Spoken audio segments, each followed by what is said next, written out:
But let's just use the menu structure on the left here, and let's go down here to where we have add, rename, delete, move down, and so forth. If we click on add, you begin with giving the page a title. So this is just title of the page here.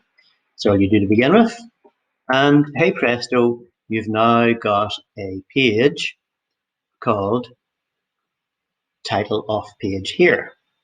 And this is where you can add the content.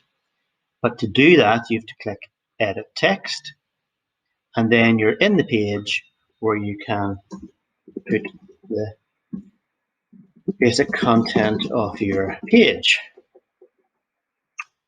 And you associate an icon with the page. So select icon, and this is where you can choose from all of the icons. Let's put arrows bubbles there. It shows you the little icon there. If we chose a different one, there we go. So child, whatever you want to use for your icon for the page in the app. Now you've got your content, you've got your title. All you have to do then is save and publish to app. If you don't save it and publish to the app, the page will still be there. I can unpublish that. The page will still be there, but it will not be published and will not show in the app. So if we use that to publish it, then I'll take you over to the app, refresh the app, and you'll see there, title of page here. There's the icon. Click on that, and that's all we've written in the content of the page.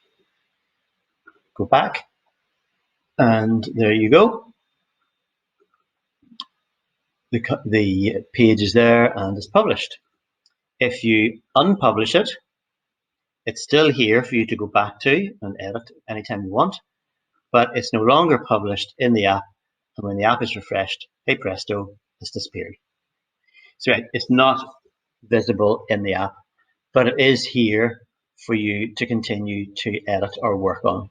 So if you're halfway through doing a page, you can simply refrain from publishing it and come back and finish it off some other time.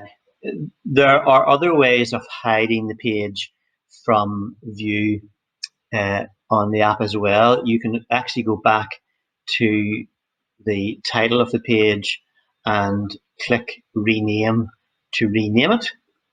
And if you type in the word hide space percentage space, that will hide the app, hide the page from the app. Even if there it is there, it's now called hide percentage and the title. Even if you publish it, it will not get shown in the app, as you can see. But if you create a link to the page within the app, it will put it in.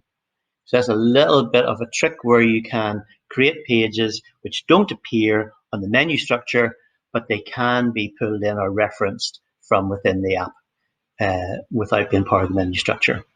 So that's one of the reasons why you might use the hide commandment, or the hide command, hide command or hide command to disappear the page from the app menu. That's your basic how to add a page to the app.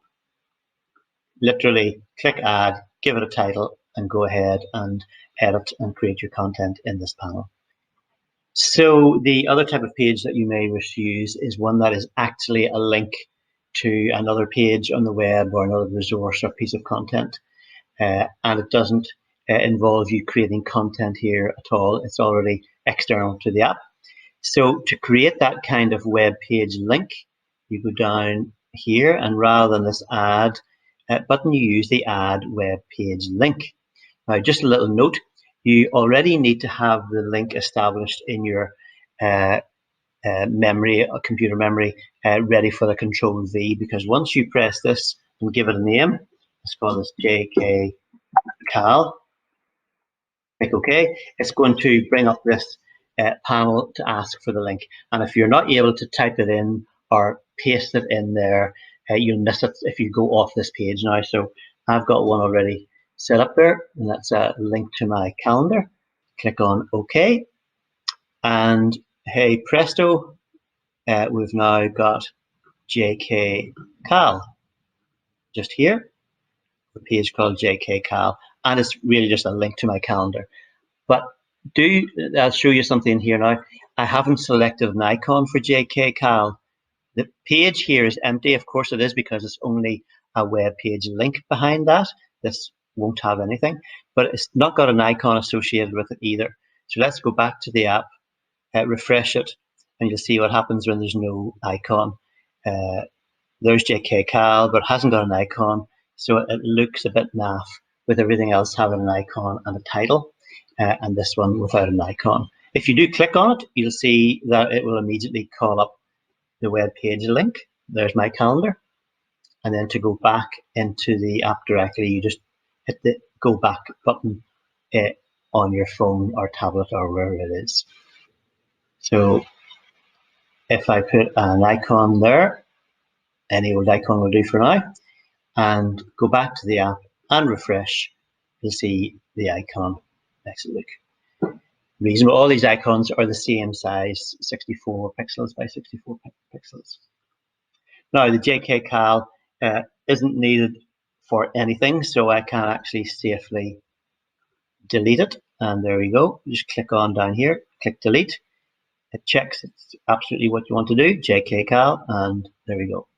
The page is now deleted. So that's how you create your two types of page. Add for a straightforward page where you create the content, or add web page link for the other type of page or link.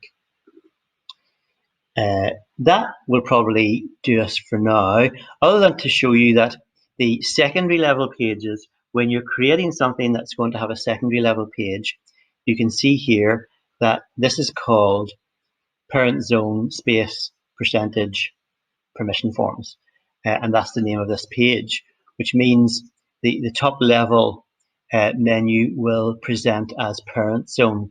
So if I go to rename that, you can see here the permission forms is the name of the submenu or the subpage, and the primary page or menu will present as parent zone.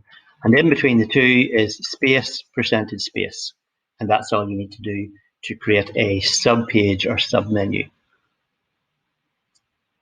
Put the name that you want to appear at the top first, then a space, then percentage, then space, and then the actual name. So in parent zone permission forms, policies, or contact details, let's create another part of that and simply say add, and it's already coming up because I was over here on that area of the menu. It's already come up with parent zone space percentage, and then just put special outing. Special outing. There we go. And we've now got a page called special outing. It's blank. If we edit text, this is where the details of the special outing will go. Don't forget to give it an icon, otherwise it'll look a wee bit naff. So let's give it a little right arrow, and then publish to app. Publish to app. Go to the app, refresh the app, go down to the parent zone, and hey presto, permission forms, special outing policies, special outing, and there we go. This is where the details of special outing are. Couldn't be more simple. So that's a reasonable sort of overview of pages just to get you started.